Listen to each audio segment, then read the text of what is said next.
teman-teman semua, jejak sejarah ruang sosial kali ini akan membahas video tentang pahlawan yang memperjuangkan hak emansipasi wanita di daerah Jawa Barat. Langsung saja ke videonya. Dewi Sartika lahir di Bandung pada 4 Desember 1884. Ayahnya bernama Raden Rangga Somanagara yang merupakan seorang patih Bandung. Sedangkan ibunya bernama Raja Permas yang merupakan seorang putri Bupati Bandung saat itu. Dewi Sartika hanya sekolah sampai kelas 2 dikarenakan pada Juli 1893 Raden Somanagara diasingkan ke Ternate Maluku oleh pemerintah kolonial.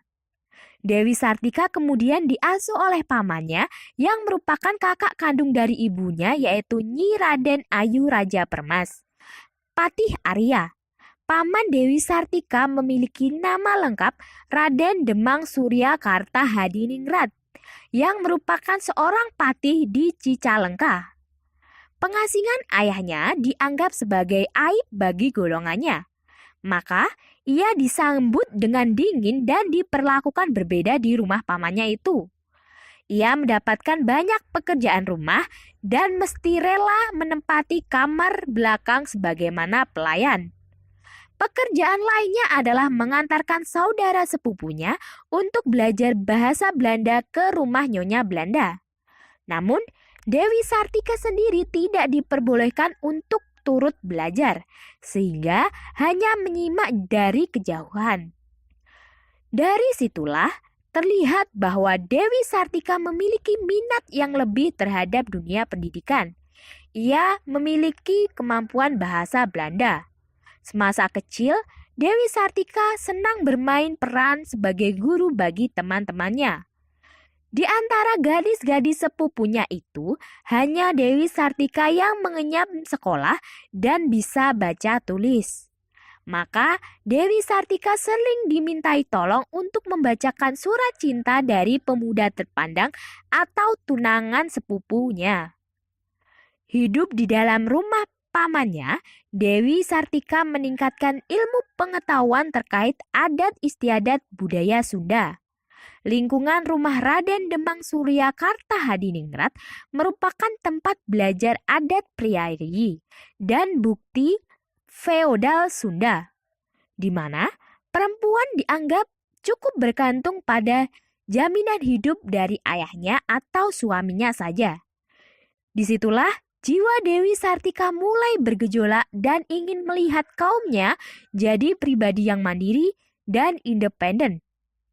Menginjak dewasa, ia mulai mengajarkan baca dan tulis kepada warga sekitar. Saat itulah Dewi Sartika berpikir yang utama adalah mengajarkan baca dan tulis, agar anak-anak perempuan dapat memperoleh pendidikan. Masa itu bukanlah tidak ada pendidikan sama sekali, namun keterbatasan pendidikan hanya diperuntukkan untuk kaum bangsawan dan bangsa Eropa, juga mendahulukan kaum pria. Sementara kaum wanita masih terjebak dalam kekakuan adat istiadat tradisional. Kehidupan yang kolot di Cicalengka dipandangnya tak akan memberi kemajuan untuk cita-citanya. Kemudian di usianya 20 tahun, Dewi Sartika kemudian memberanikan diri menghadap Bupati Bandung, Martanegara untuk meminta izin mendirikan sekolah bagi gadis remaja. Meski semula ragu, akhirnya Bupati Martanegara merestuinya dan menyarankan agar sekolah itu pertama dibuka di pendopo Kabupaten Bandung.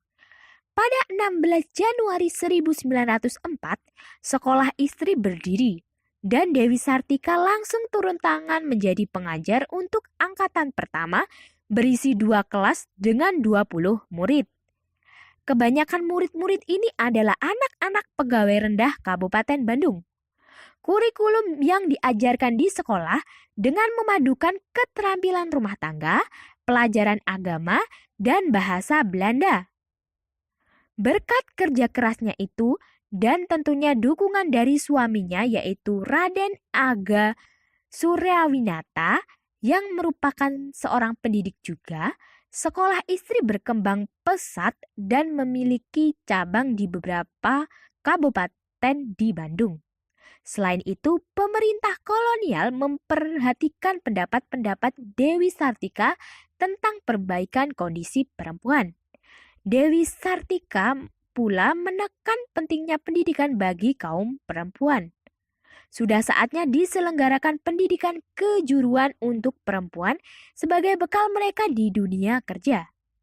Menurut Stuart dalam Tirto, Dewi Sartika termasuk yang pertama berani berbicara tentang kesetaraan upah bagi pekerja perempuan dan masalah poligami.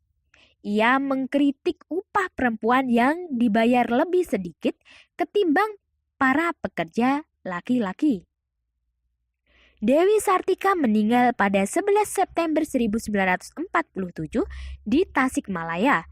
Dimakamkan di pemakaman Cigagadon, Desa Rahayu, Kecamatan Cineam.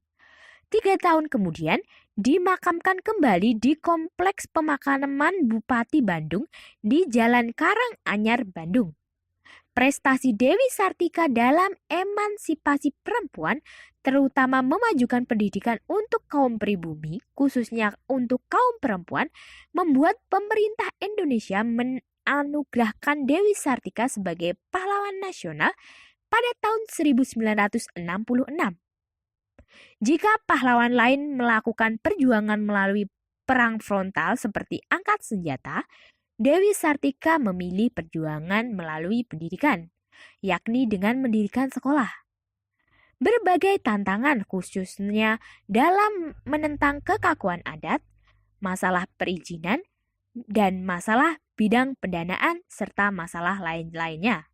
Namun, berkat kegigihan, pantang menyerah, dan ketulusan hatinya untuk membangun masyarakat di negerinya, sekolah yang didirikan sebagai sarana pendidikan kaum wanita bisa terus berdiri dan semakin banyak peminatnya.